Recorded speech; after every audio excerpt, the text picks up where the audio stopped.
But it feels like the entire world is now being sorted, and all the ideas in the world and all the symbols and products in the world are all being sorted, and you have to either be conservative or progressive. If you identify with anything in the other category, you get destroyed. There's no neutral ground anymore. Everything is either part of the blue team or the red team, and if you are ever caught dead flirting with something on the other team, you're canceled.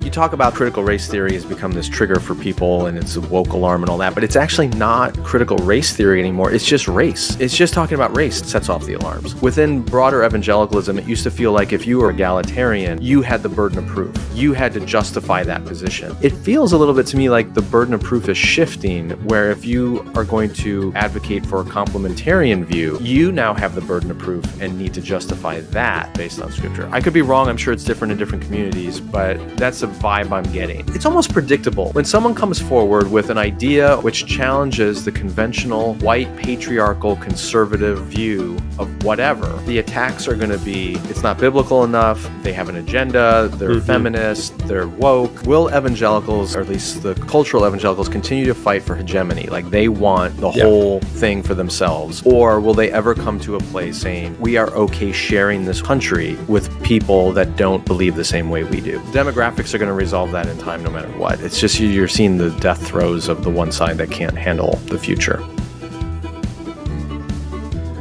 I've never really gotten my head around why so many reformed white evangelical Americans struggle with this idea of reparations or systemic injustice. Goodness, that fringe group that was trying to kidnap the governor of Michigan, that's the trickle down of the rhetoric that comes from somebody like a Donald Trump, who is just toxic to the entire culture. I don't want to disparage white evangelical leaders, but I agree. I think the future of evangelicalism, and maybe the future of the church in general in the United States, is going to heavily rely on African American, Latino American, and Asian American leaders. They have a perspective and a skill set that is needed in our pluralistic moment that a lot of white leaders just frankly don't have. I do wonder if we are seeing the early stages of Latino Americans being broadly accepted as white. If more and more of them do move toward the Republican Party and some of the values of that party, we might see them broadly accepted as white and less turned off by some of the race-baiting dog whistling that goes on from people like Trump. I'm really looking forward to the day where I don't have to think about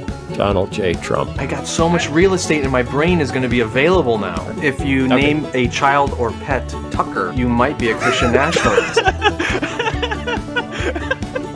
I can't imagine anybody being upset about critical theory. It's good cultural analysis. And isn't that what the Apostle Paul does in some of his epistles? Isn't that what Jesus does when he's engaging with the Pharisees and deconstructing some of the assumptions that his culture carried? And you have heard it said this, but I say to you that. So why are so many conservatives, and particularly conservative Christians, losing their minds about critical theory? It seems to me like a lot of conservative Christians are freaking out about even using these tools. They're threatened by them simply because the secularists are using the same tools, therefore we shouldn't.